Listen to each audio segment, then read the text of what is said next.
Hai, Assalamualaikum. Siapalah yang tak terliur tengok pulut kuning ni? Nampak berlemak, berkilat. Nampak tu? Lepas tu makan pula dengan kari ayam, rendang ayam. Memang mengancamlah rasa dia. Jom kita buat pulut kuning guna resepi bonda saya yang tercinta ni. Confirm jadi, insya-Allah. Hari ni ada jamuan keluarga. Jadi saya masak 2 kilogram beras pulut susu. Basuh bersih-bersih beras pulut, kemudian barulah kita rendam. Ingat ya, tips yang pertama, basuh dahulu bersih-bersih. Sebab selepas kita rendam dengan kunyit, kita bilas sahaja. Jangan basuh lagi. Okey, sebab nak elakkan beras pulut patah. Saya masukkan 4 sudu besar serbuk kunyit.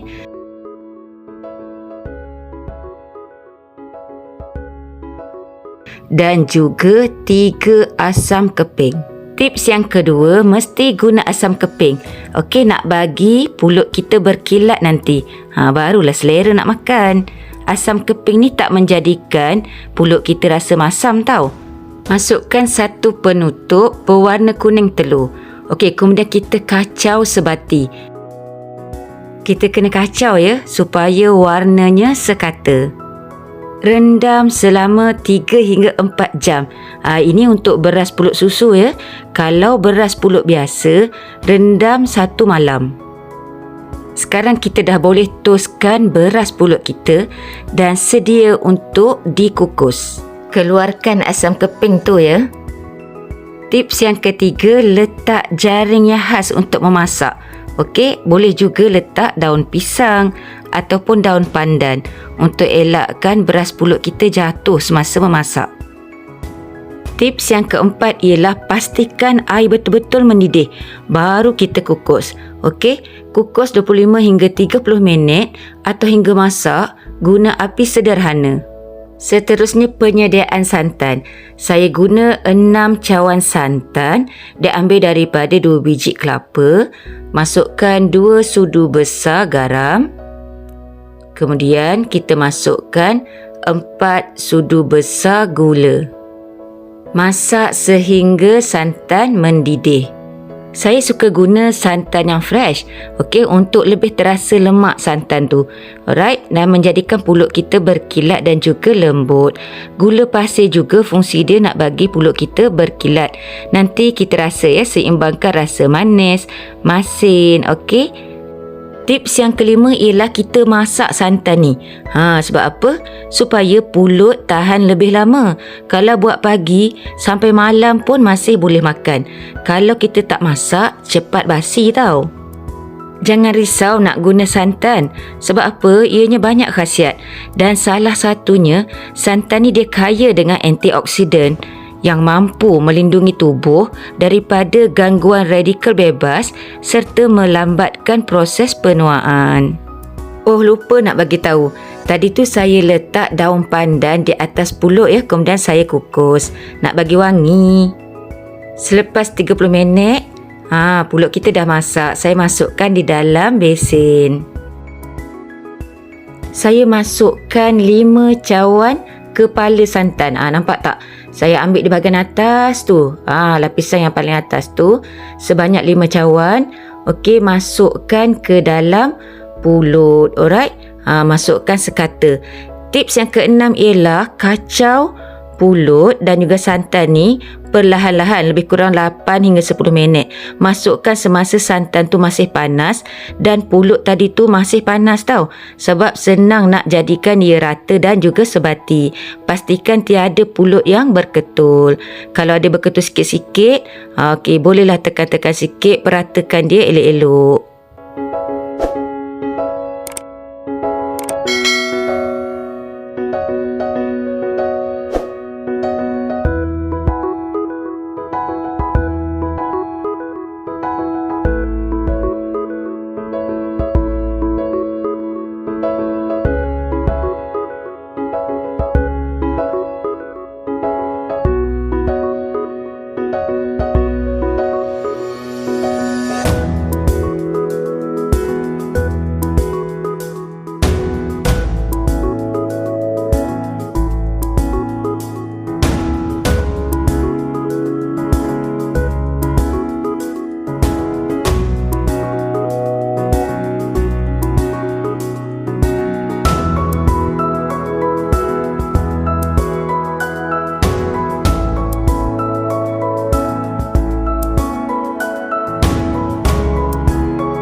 Lebihan santan tu kita tengok semula ya.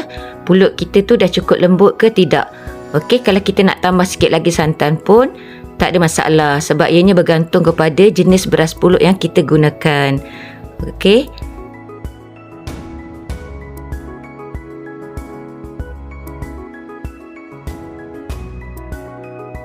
Selepas kita gaulkan santan dengan pulut dengan sekata, okey, ataupun orang Terengganu ataupun Kelantan dia panggil arong pulut. Okey, selepas sebati kesemuanya, kita masukkan semula ke dalam pengukus. Nampak tu jaring yang saya gunakan. Yang tu nak elakkan beras pulut kita jatuh ke bawah. Kita guna mula-mula dan yang kedua ni. Okey, so kejap lagi kita akan kukus semula selama 20 minit.